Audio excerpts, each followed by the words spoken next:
Você está no Universo Metadoxos, um podcast sobre a complexidade do mundo contemporâneo, um mundo que se inspira pela tensão e incerteza dos paradoxos. Muito bem, bem-vindos a mais um episódio do Metadoxos. Hoje a gente vai falar fenômenos que afetaram o Brasil e o mundo. A gente vai ter o privilégio de ter a Carla Gimenez, que liderou o País nos últimos 8 anos no Brasil, desde 2013 até 2021, um período fundamental na história do Brasil e do mundo. Metadoxos, paradoxos que impulsionam a evolução.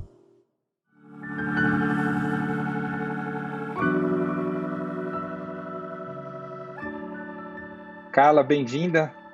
Você pode se apresentar um pouquinho antes da gente engatar na conversa aqui? Bom, obrigada Marcelo, obrigada pelo convite para participar, acho que a honra é minha. Tenho feito um período aqui de bastante reflexão nesses tempos depois do El País, foram 8 anos no El País, os primeiros anos no papel de coordenação do grupo, nos últimos 2 anos, mais ou menos 3 anos como diretora. O jornalismo está para esse assunto das narrativas como um papel que procura ser uma baliza, né, no assunto, no momento em que a palavra, inclusive o conceito narrativa, ganhou diferentes significados, né? Mas enfim, acho que é um papo que a gente vai puxar agora. Eu gosto muito do Harari, né, quando ele fala que dos desafios que a gente tem no mundo hoje é que a gente tem uma lacuna de narrativa, né, no sentido de alguma forma ao longo da história as religiões cumpriram esse papel. Nos últimos 100 e poucos anos teve a narrativa do Ocidente com o Oriente, do capitalismo contra o comunismo, que de alguma forma, depois do consenso de Washington, da queda do muro, durante um pouquinho de tempo a gente teve essa narrativa do mercado que colapsou, né? Então, como é que você, na tua experiência como jornalista, vê isso hoje? Como é que você vai sentindo, e obviamente hoje a gente está falando do desafio de fazer isso num ambiente de redes sociais, onde narrativas entre o que é fato e falso tem fronteiras muito cinzas, né? Como é que na tua experiência longa, né, como jornalista, você está vendo esse movimento? O grande desafio para a humanidade é entender o que vem a ser esse papel da narrativa, que em alguns... A gente também pode falar sobre versão, né? Eu posso ir na padaria e dizer... Posso pagar amanhã? E o sujeito falar, olha, infelizmente a gente não dá fiado. Eu posso chegar em casa e dizer, olha, ele estabeleceu a regra que não se dá mais fiado. Ou dizer que o dono da padaria é um pão duro e que ele não cuida dos clientes porque ele não dá a chance de pagar depois, não tem confiança. Então, assim, são 2 versões do mesmo fato, né? Uhum. Qual vai me interessar mais, né? Quando o comunismo falava sobre direitos iguais e igualar todas as oportunidades, eles só não contaram que a elite comunista era diferente, né? Ou seja, ela sim podia ter mais oportunidades que os demais, né? Ao mesmo tempo, citando o mercado, né? Quando você falou a narrativa do mercado, né? Que o mercado tudo se resolve, né? Ou seja, o mercado regula, né? Me lembrei nos anos 80, 90, mais propriamente, havia um conceito, né? Eu cheguei a fazer uma pós em marketing e eu tinha um professor que explicava o downsizing, né? O que era o downsizing, né, Marcelo? Você conheceu também, né? Então, o downsizing sim. Era uma redução, né, de funcionários, era um eufemismo, né? Uma maneira bonita de dizer como você ia reduzir os custos e as pessoas que trabalhavam dentro da empresa, né? E eu me lembro que talvez o autor dessa desse conceito, se não me engano, era Michael Hammer, eu não vou me lembrar, mas eu nunca vou esquecer, anos depois que o mundo tinha aplicado downsizing, né? Eu aprendi num curso de pós-graduação sobre o papel do downsizing. Eu lembro que a gente questionava o professor e o professor não tinha argumentos para rebater, e o autor do downsizing dizia: deu errado porque eu esqueci de ouvir as pessoas. Né? Ou seja, ele fazia o meia-culpa daquele. Então, o mercado também, quando ele fala do mercado se regula, né? O Chile estava ali para dizer, no ano passado, em 2019, nos protestos, que o mercado não se regula, porque só ganharam os empresários e não a população, né? Sim. Então, assim, o discurso era muito bom, do mercado se autorregula. A questão é que não só falta, brincando com a frase do Garrincha, muito oportuna para o momento, que só falta combinar com os russos, né? Não é assim, né? Então, exatamente. A gente sempre tem que olhar quem é que está vocalizando e que interesse tem por trás, né? Então, o jornalismo, ele tem como princípio não trabalhar com uma narrativa, com uma versão, ele trabalha com um fato, que ele vai estar despido ou não de 100% de veracidade. A gente pode até entrar filosoficamente naquilo, mas se eu for para o conflito hoje da Ucrânia e for conversar com os mais de 600 mil pessoas que estão saindo em retirada para caminhar até 80 quilômetros para fugir da guerra, eu vou ter um relato real do que essas pessoas estão sentindo e o que a guerra está significando para eles, né? Então, ali, o jornalismo não trabalha com o conceito de narrativa. A narrativa para o jornalismo é algo, vamos dizer, adaptado sob interesse de alguém, de quem está partindo dessa narrativa. Porque o mercado vende soluções, né, como o downsizing, que a gente falou, ou o conceito do mercado se autorregula, mas ele tem o interesse de quem está torcendo para aquilo, né? Não do todo, né? Então o jornalismo pensa a sociedade, ele só existe se ele está pensando na comunidade que ele representa, aqui no sentido, ou seja, os jornais brasileiros estão pensando no Brasil, né? Ou seja, os veículos ligados ao meio ambiente estão pensando nos impactos do que existe para o meio ambiente, das agressões ao meio ambiente para a sociedade mundial, né? Para o planeta. Então, isso que eu estou dizendo, a gente no jornalismo trata com muita cautela o conceito de narrativa, porque o jornalismo quer ser a baliza sobre esse assunto. O que não impede também que cada jornal tenha seus interesses e suas defesas. Aí também é outro capítulo. E acho que está me ocorrendo aqui várias possibilidades. Eu vou abrir duas aqui. Primeiro é esse último ponto que você tomou, né? Nos Estados Unidos, por exemplo, é muito claro quem é democrata e quem é republicano. Ou seja, quando você lê o New York Times, você sabe que o editorial do New York Times é um editorial democrata, e quando você ouve a Fox News, você sabe que a Fox News é republicana e tudo mais. Historicamente, no Brasil, isso nunca foi claro, nunca teve, apesar da gente ter tendências, mas nunca foi uma escolha clara de editorial, de tomar partido, né? O quanto você sente que isso é importante nesse momento, de se esclarecer eventuais preferências de princípios e valores na hora de estar abordando os fatos? Porque eu entendo que você fala dos fatos, né? Vamos por partes, porque senão eu vou abrir muito diretório aqui. Vamos começar por isso, depois eu falo da história do que é fato. Queria explorar um pouco com você, com a sua experiência, essa questão do que é fato e o que é, de alguma forma, uma interpretação. Bom, falando ali sobre os veículos que se posicionam, eu acho que os jornais brasileiros são muito cobrados e comparados com os veículos internacionais nesse sentido. acredito que quem acompanha jornalismo, quem lê os jornais, enfim, com regularidade, já entende quais são as posições. É claro que é fácil falar para mim, enquanto jornalista há 30 anos de mercado, compreender essas nuances. Mas eu acho que o Estadão, por exemplo, deixa extremamente claro todos os dias a sua posição anti-Partido dos Trabalhadores.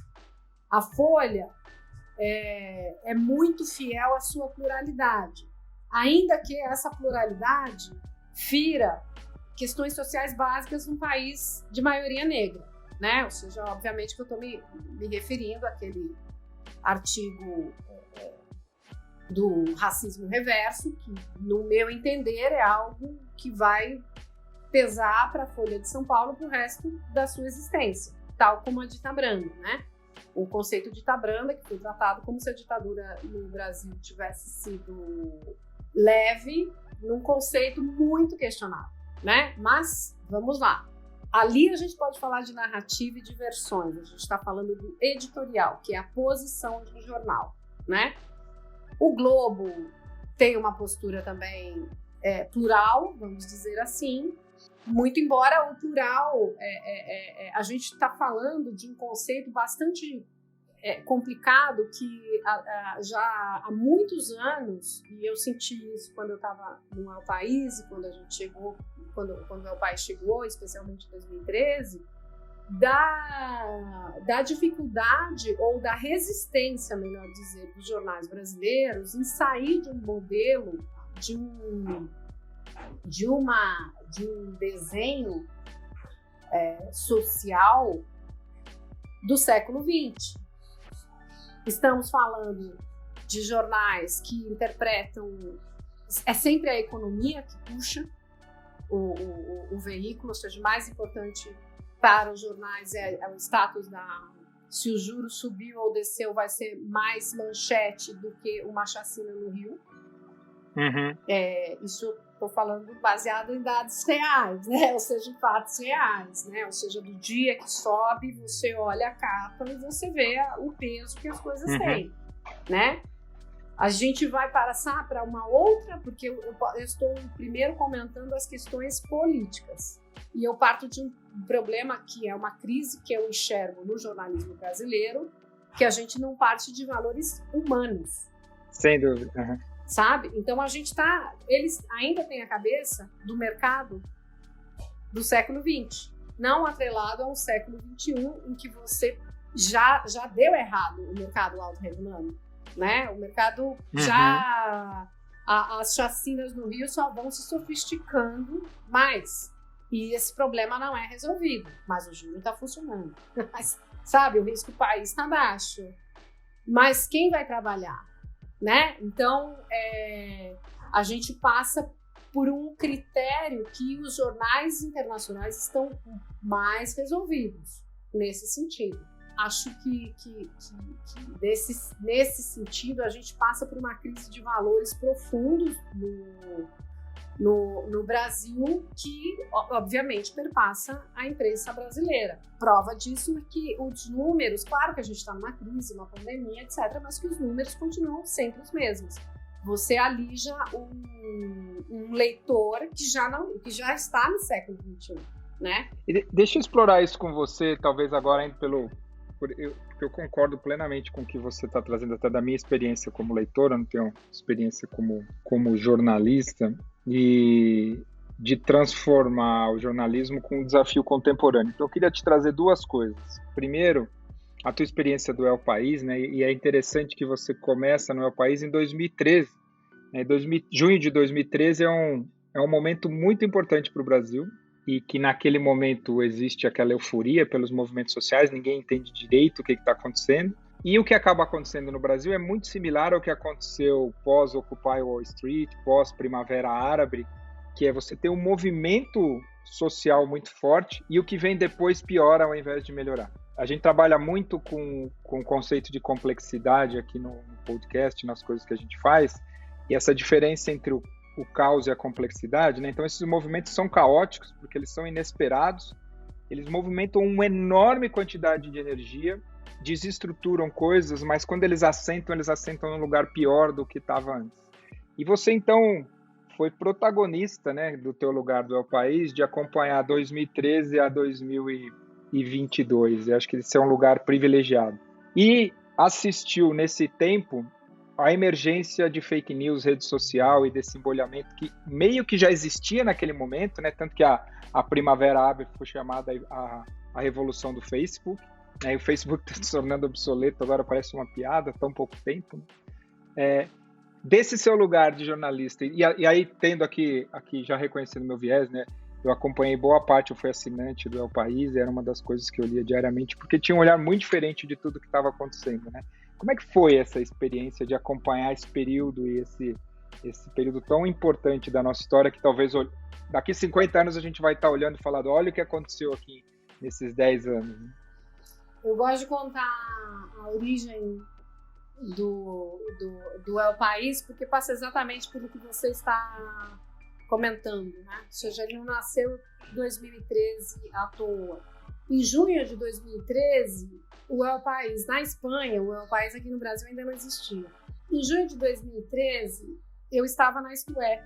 E eu me lembro como os jornais brasileiros começaram a noticiar os manifestantes de 2013 nos primeiros dias como se fossem praticamente bandidos.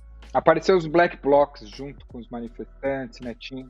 Isso, né? Que depois você começa a descobrir que os Black Blocs também têm seus interesses, enfim.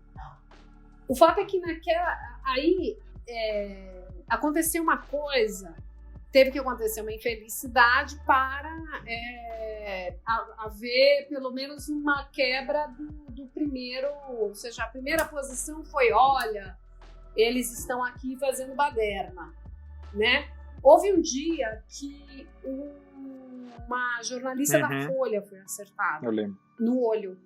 E essa foto foi parar no jornal, na primeira página da Folha, e aí os jornais falaram como é que nós nos posicionamos. Só que aquilo já tinha gerado uma crise para o leitor brasileiro que não estava confiando na cobertura. Quando eu estava na Isto É, eu me lembro que os editores pediram para os repórteres irem atrás e falarem sobre essa baderna que estava acontecendo. E eu me lembro de uma das repórteres jovens chegando e falando para o editor, não é nada disso que está acontecendo, é a polícia, E eu me lembro do editor tomando a atitude correta, indo para o diretoria e falando, não é nada disso, nós temos que ficar do lado deles, e fizeram uma capa para mostrar do lado deles. O que aconteceu nesse interim? O El País, que tinha uma redação no México, mandou correspondentes para cá, porque sempre que tem algum movimento social, eles estão em todos os países, né? E começou a relatar do ponto de vista das pessoas. E do dia para a noite, o El País da Espanha viu o acesso deles crescerem em 400 mil visitas do Brasil. E aí eles falaram, o que está acontecendo? 400 mil pessoas entrando no site da Espanha, tem algo acontecendo aí. Uau. A direção que pensava, um dia nós estaremos no Brasil, como é agora. E vieram de mala e cunha, eu me lembro que me ligaram em agosto para conversar, e aquela coisa de, olha, a gente vai montar, você tem interesse? Tudo bem. Estava trabalhando na Isto É, e em setembro eu já estava trabalhando lá. Foi uma coisa muito rápida. Do tipo, vamos aproveitar esse vento de mudança. Eu tenho uma leitura exatamente como a tua em relação a isso, ou seja, foi... Uma leitura não, os fatos também provaram isso, né? Foi a abertura para a extrema-direita, né? A partir do momento que você quer tudo, quem está mais organizado sai na frente.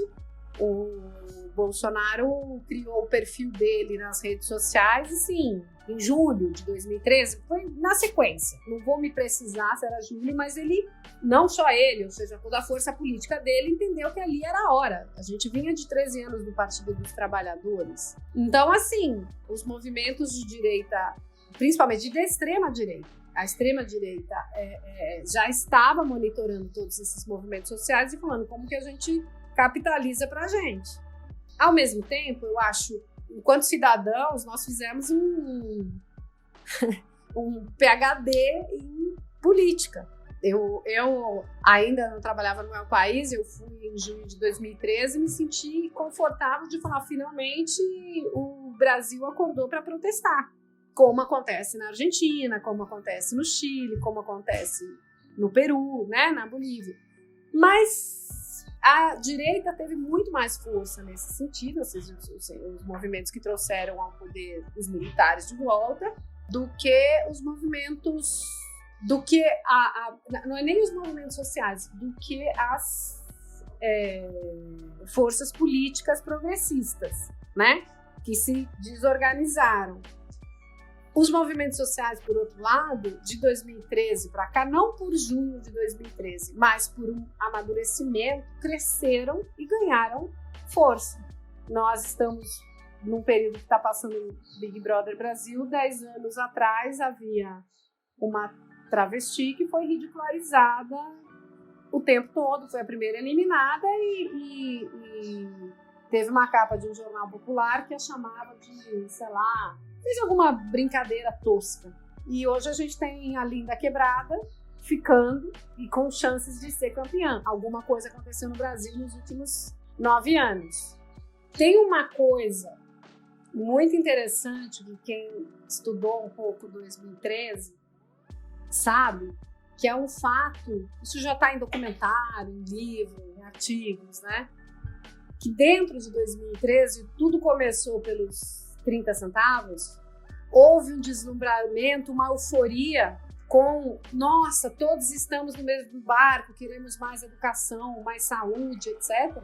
Só que, por exemplo, o MBL já era um grupo neoliberal, de empreendedores que queriam menos impostos, etc., que fizeram brinco de ativismo moleque, né? Ou seja, usando a gíria mesmo, não pejorativamente, eles eram muito simpáticos, né? Ou seja, foi um movimento muito simpático, né? A estética, a brincadeira, etc. Eles estavam pegando recursos. Quando a gente assiste o documentário da Libelu, que foi um movimento estudantil de estudantes da USP nos anos 70, a gente vê que a estética era também um ativismo moleque, né, naquele momento. Então, só para voltar o momento, né, ou seja, o MBL foi um grupo, foi ganhando força, defendendo todas aquelas pautas, indo contra o PT, que já se desgastou, óbvio, eram 13 anos aquela altura, não, eram 11 anos, né, de poder, né, ou seja, o PT estava na terceira eleição ganha. O Brasil não está acostumado com isso, não, como a ditadura do PT. Tudo bem que a Merkel ficou mais de 20 anos no poder, mas o Brasil não está, tem resistência a isso. Tudo bem, é uma característica social brasileira, tem várias características do eleitor médio brasileiro, e, enfim, havia tudo aquilo que a gente sabe, da perda de privilégios, os debates muito profundos que batem em valores enraizados do brasileiro, que felizmente muita gente está se debatendo hoje, sobre cotas, sobre a nossa postura em relação ao meio ambiente. Então, assim, e o grupo MBL, ele no fundo representa o que é a elite corporativa brasileira. Então tem um momento no movimento, que é isso que eu estava comentando, que está retratado em documentário, que está retratado em livros, em artigos, que é quando um grupo, no 4º ou 5º dia de protestos, põe fogo numa bandeira do PT, que ali é considerado um marco, quando a direita toma a frente daquele movimento. Eu me lembro bem desse dia, para quem frequentou as jornadas de junho, lembra bem desse dia, porque eu me lembro de ter ido, sei lá, no dia 11, 12, 13 de junho, e ali pelo dia 14 de junho, alguma coisa assim, eu lembro que o meu amigo que estava indo todo dia comigo foi e me ligou, ele falou, não tá legal. Ele falou, esse pessoal de agora não é o mesmo que a gente estava no começo.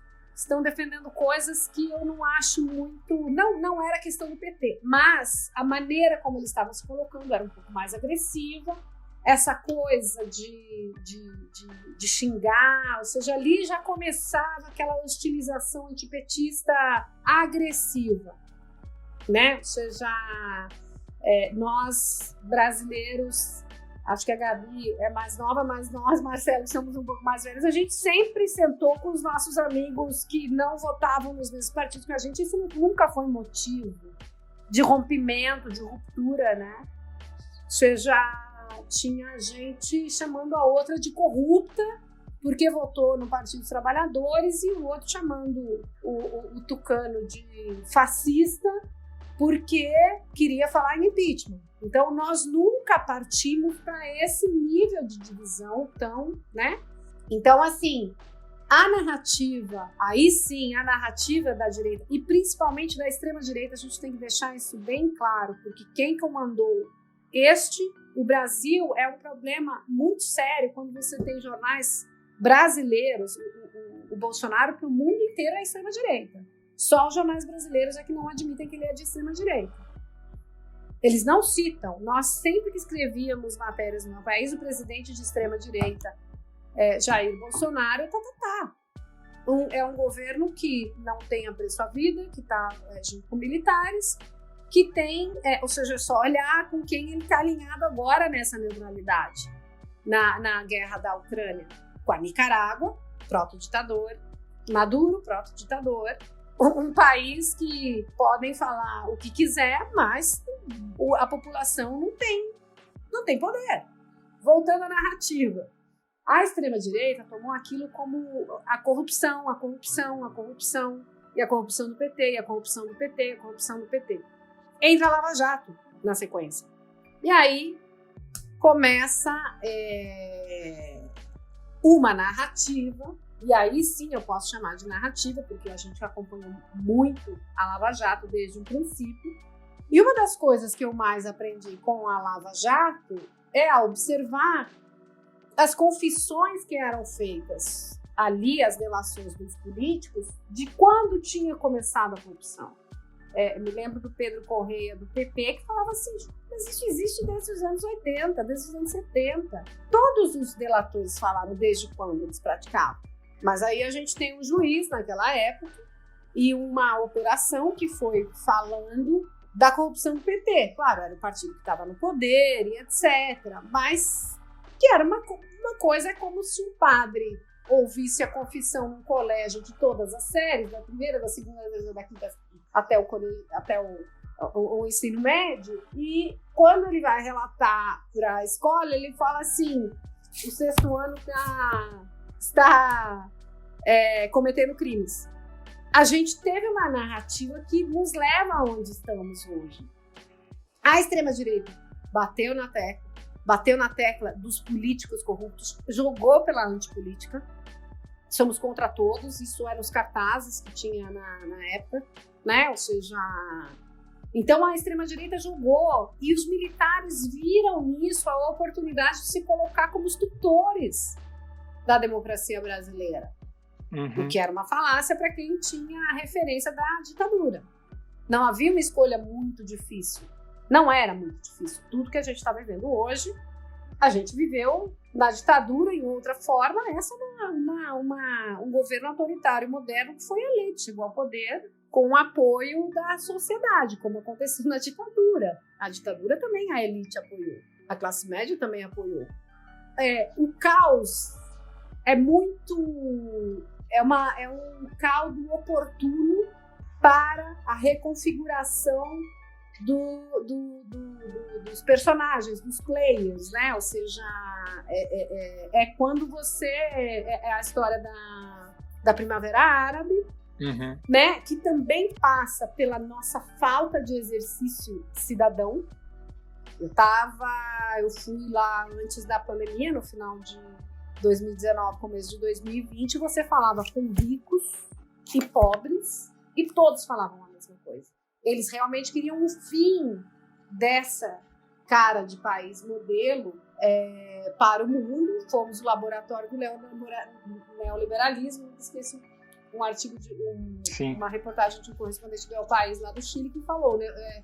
o manifestante falou para ele, o neoliberalismo nasceu aqui e vai morrer aqui, né? Ou seja, foram 30 anos de abuso, né? Ou seja, vamos privatizar a Eletrobras, aí a luz começa a subir. Vamos privatizar o metrô, aí subir. Só ganharam os empresários, né? Então eles falaram, basta. Naquele país tem maturidade cidadã.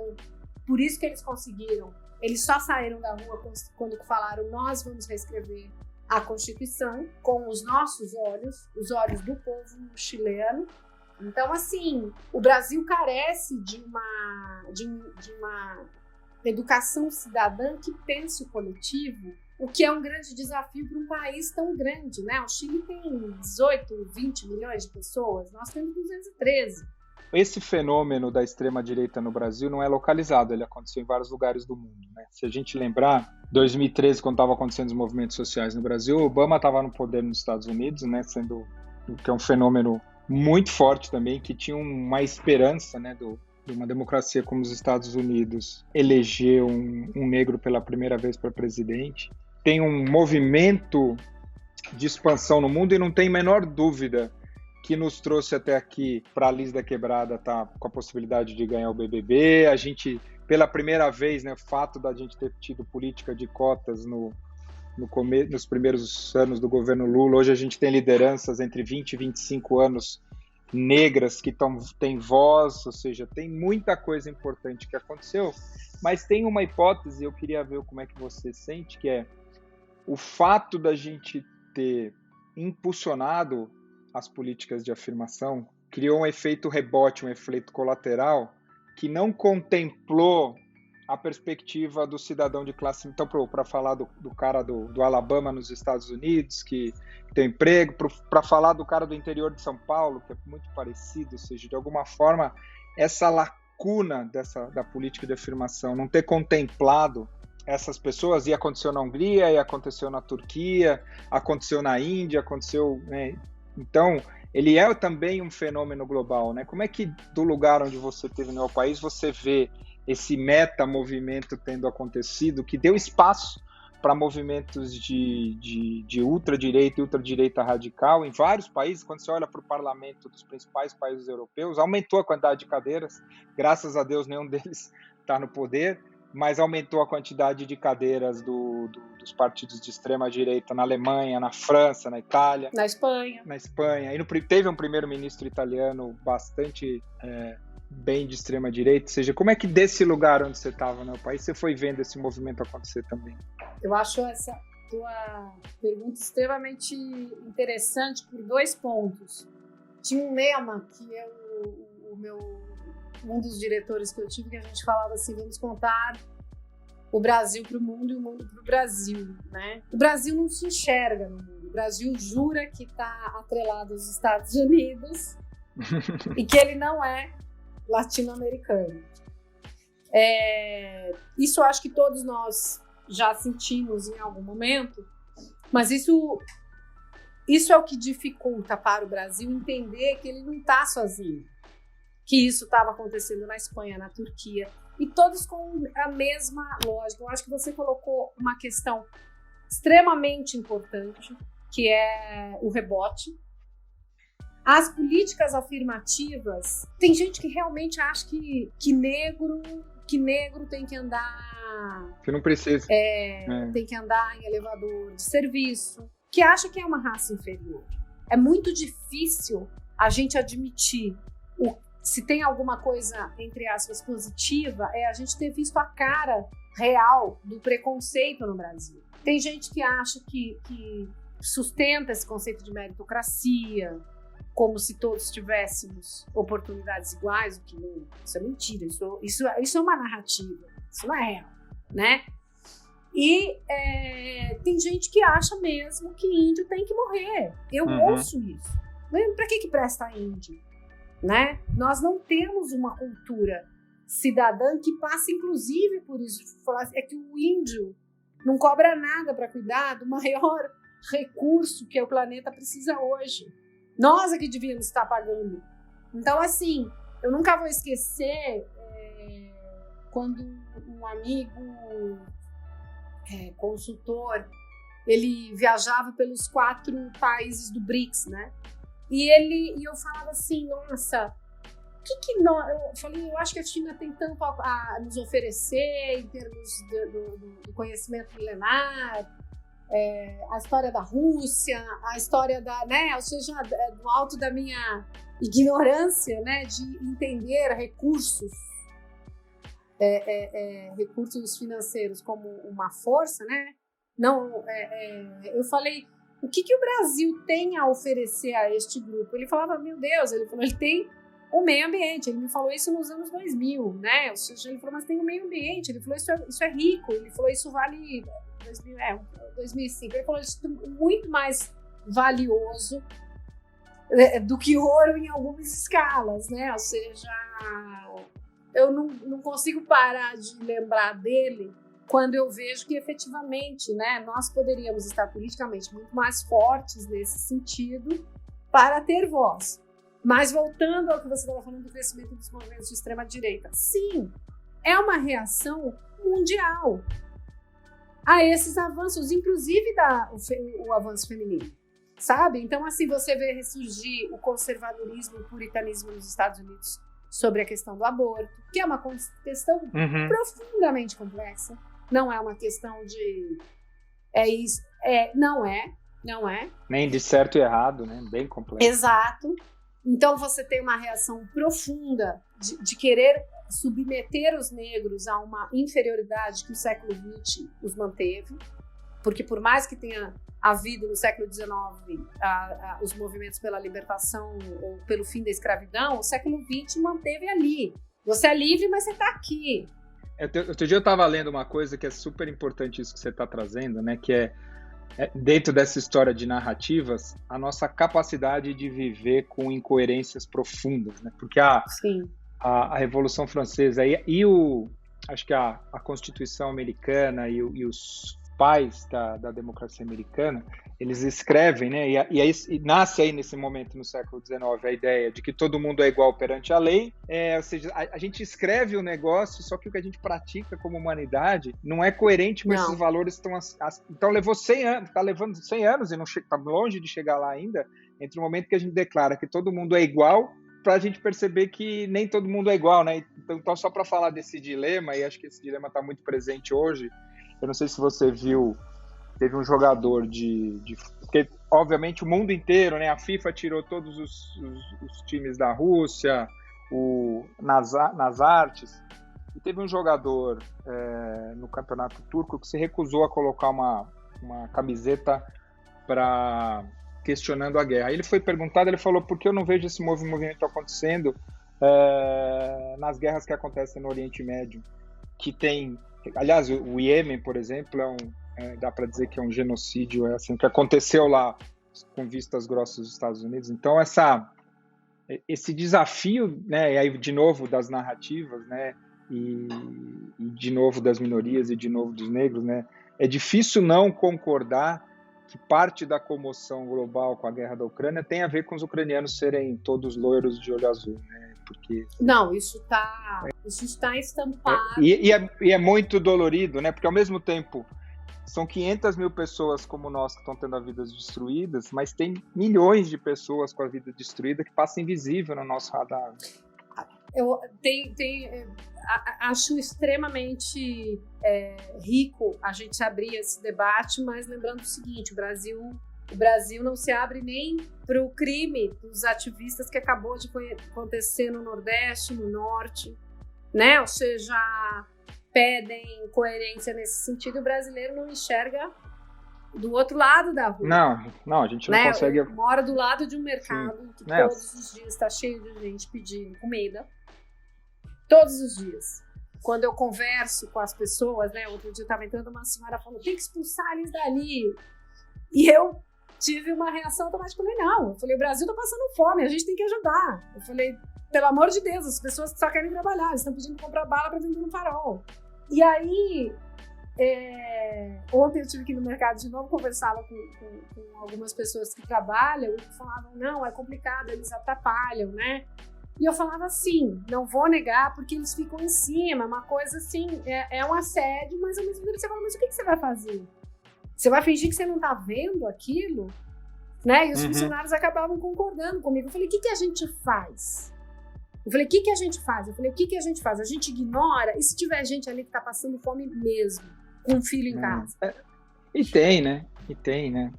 Então, olha que curioso, né? Que é tão sintomático desse mundo que virou um mundo de papelão, né? Ao mesmo tempo que o vírus chinês, socialismo, quem o Trump está apoiando nessa guerra?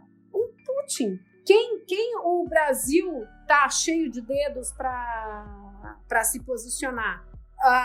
O Bolsonaro criticou o presidente da Ucrânia, mas não criticou o Putin, né? Ou seja, e aí você vê a loucura que é, porque o Putin é também um cara autoritário, e a gente não pode falar porque é de extrema-direita, porque veio do comunismo, mas ele tem o mesmo perfil conservador, neoconservador, ele é xiita nessa questão do LGBTQI, de perseguição a ativistas, a jornalistas, que é exatamente o padrão do Bolsonaro, que é de extrema-direita. Né? Então a gente já está saindo dessa guerra da esquerda e da direita, a gente está indo em outro lugar. Que lugar é esse?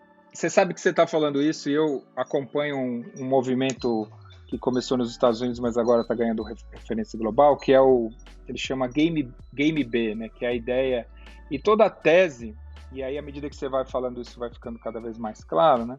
É que enquanto o mecanismo de interesse for o aspecto econômico, você estava falando antes aí da questão do jornalismo, e não for a vida, né? Então a metáfora que eles fazem, que é muito boa, enquanto uma baleia valer mais morta do que viva, a gente tem um grande problema no sistema, né?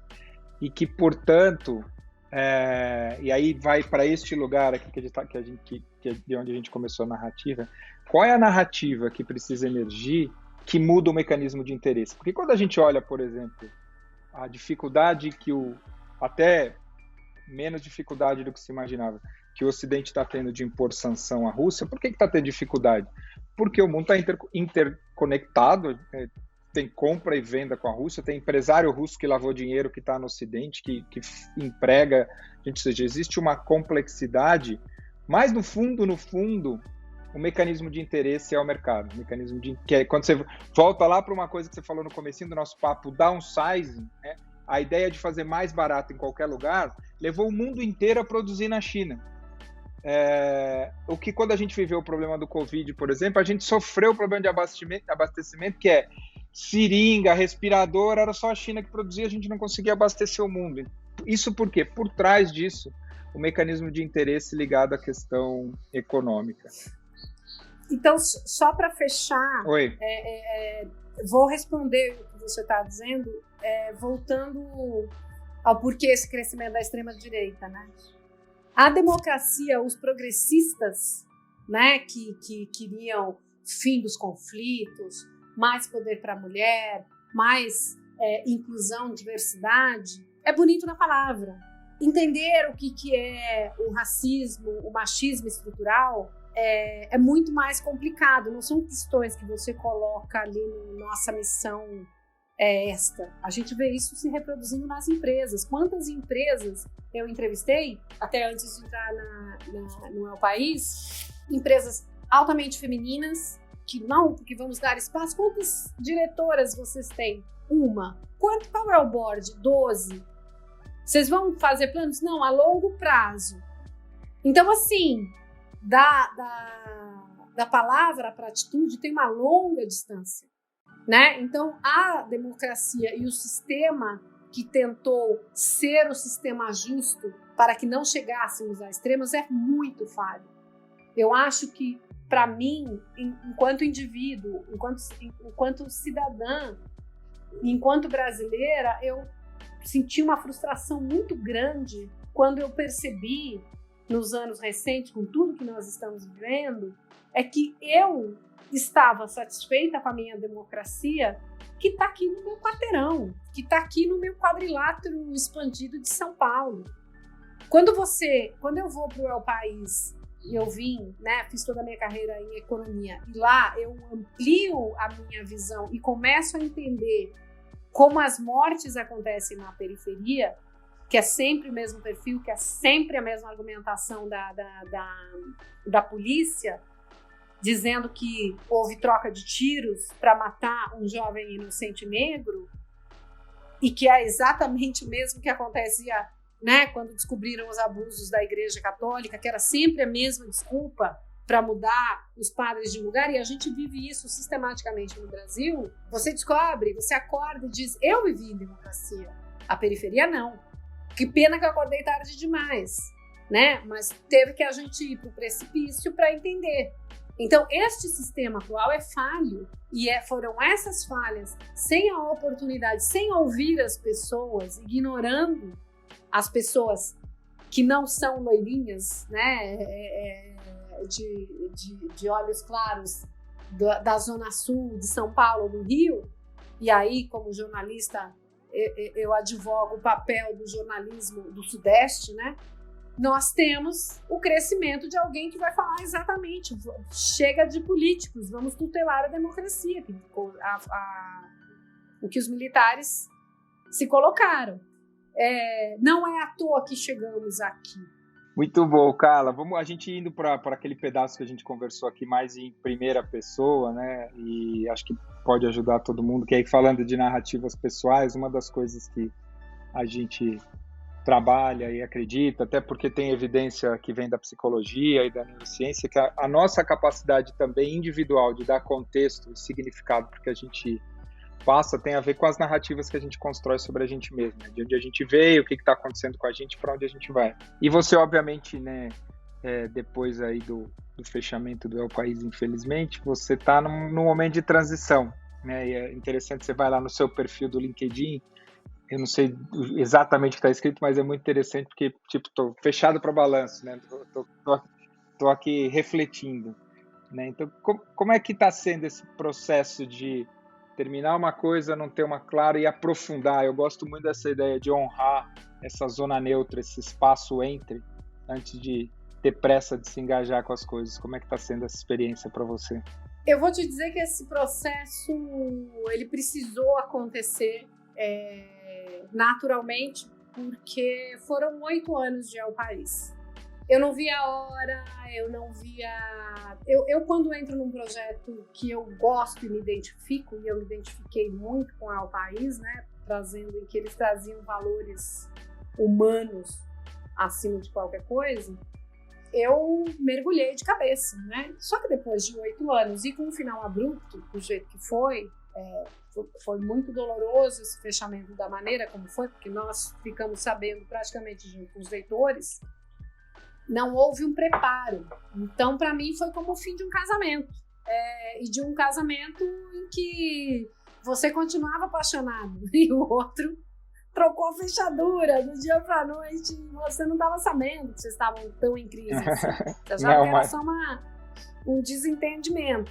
Então, mesmo que eu quisesse, eu tive proposta de trabalho, eu falava, eu não consigo. Eu tinha me planejado tirar férias em janeiro, que é o que eu faço nos últimos 18 anos, 20 anos, desde que meu filho nasceu, e era esse meu plano. Eu vou mantê-lo porque eu preciso descansar, ainda mais agora, né?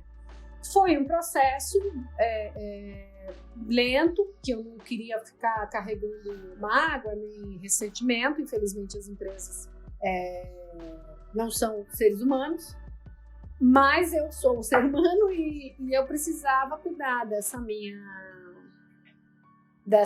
dor, não tem outra palavra para dar, e esperar isso fechar, colocar numa conta de tudo bem, nos passivos e ativos, né? Ou seja, qual é o legado que o El País me trouxe, qual é a experiência, o que eu conquistei, e a parte, né, ruim, absorver e digerir. Então eu estava nesse processo, né? Então tenho conversado com muita gente, acho que eu já fiz a minha escolha, que não é uma escolha de curto prazo, é um projeto que vai amadurecer.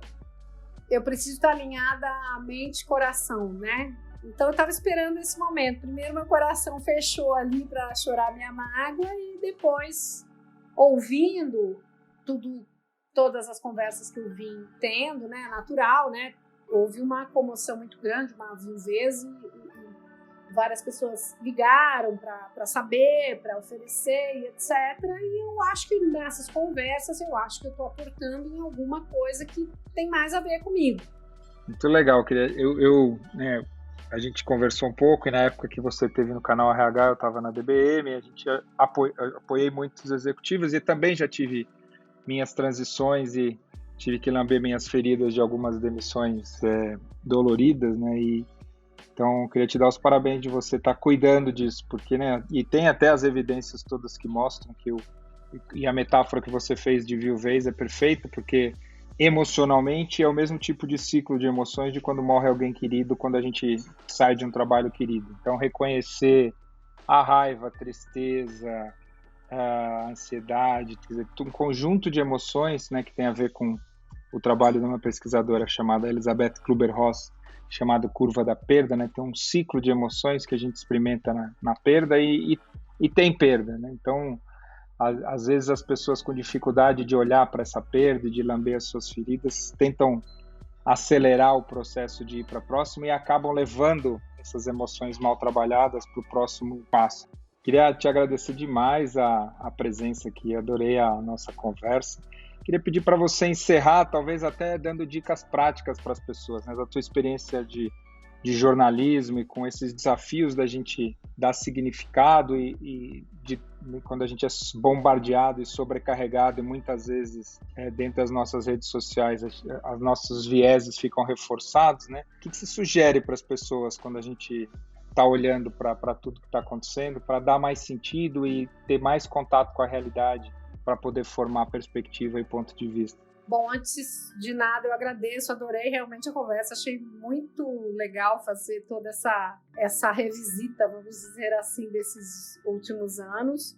Eu acredito, falando somente de jornalismo, eu acho que, assim, qualquer formação que a gente tiver, qualquer opinião que a gente tiver, eu, por exemplo, ontem na rede social, alguém que questionou lá uma posição que eu tive, eu falei, olha, humildade, eu estou ouvindo especialistas, não sou uma especialista em leste europeu, prefiro ouvi-los, e na verdade a gente vai ter a conclusão de tudo isso mais para frente, com um olhar mais fresco e distante, né? Então, por exemplo, como é que eu acompanho a guerra da Ucrânia?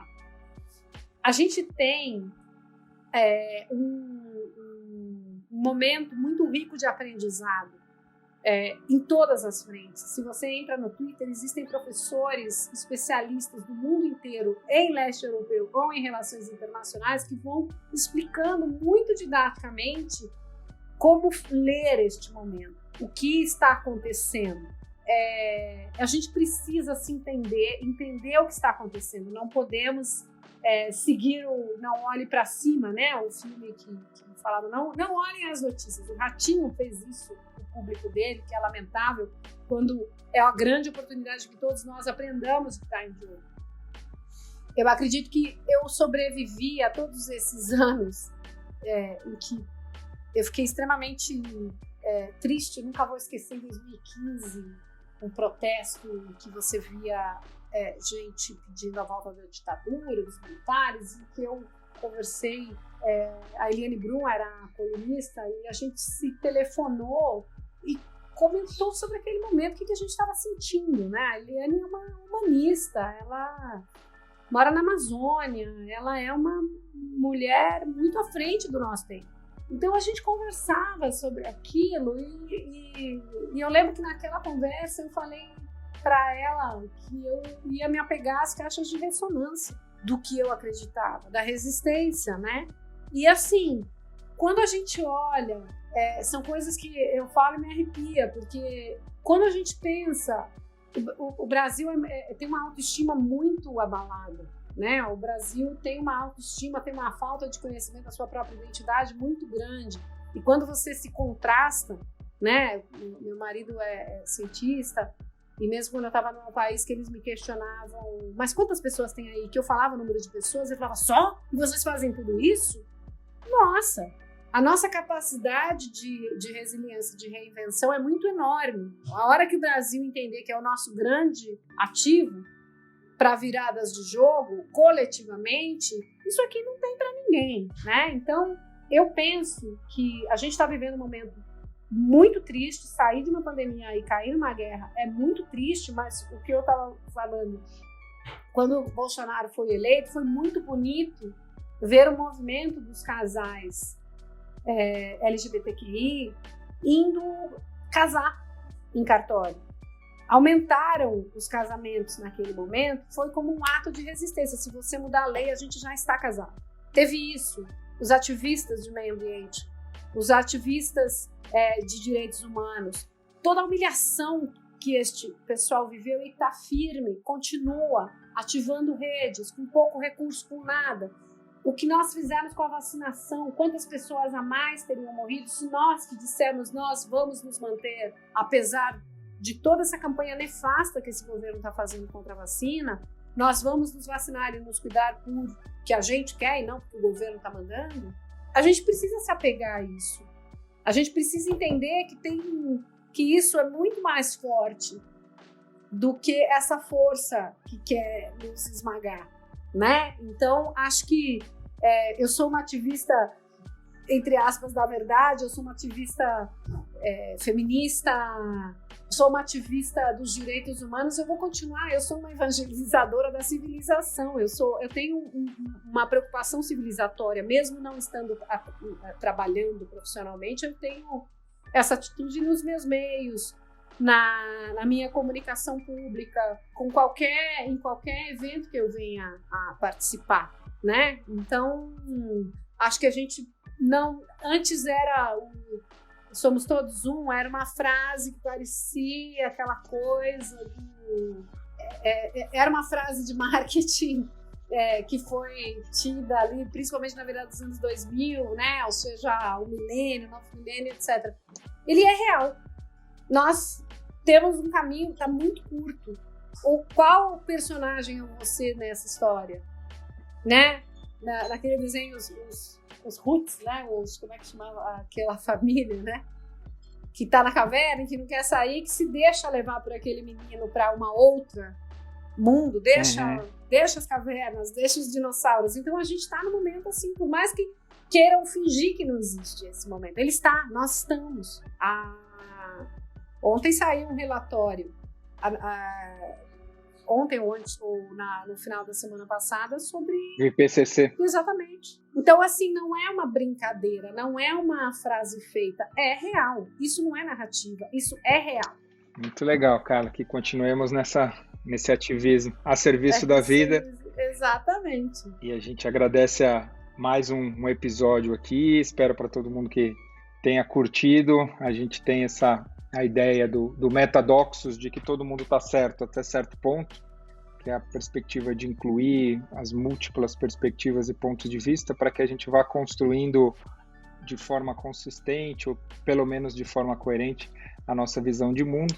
O Metadoxos está em todas as plataformas, então se você está ouvindo, por favor, curte, traz os seus pontos de vista, suas dúvidas, o que você concorda, o que você discorda, porque assim a gente vai construindo essa capacidade de construir visão comum a serviço da vida. Muito obrigado.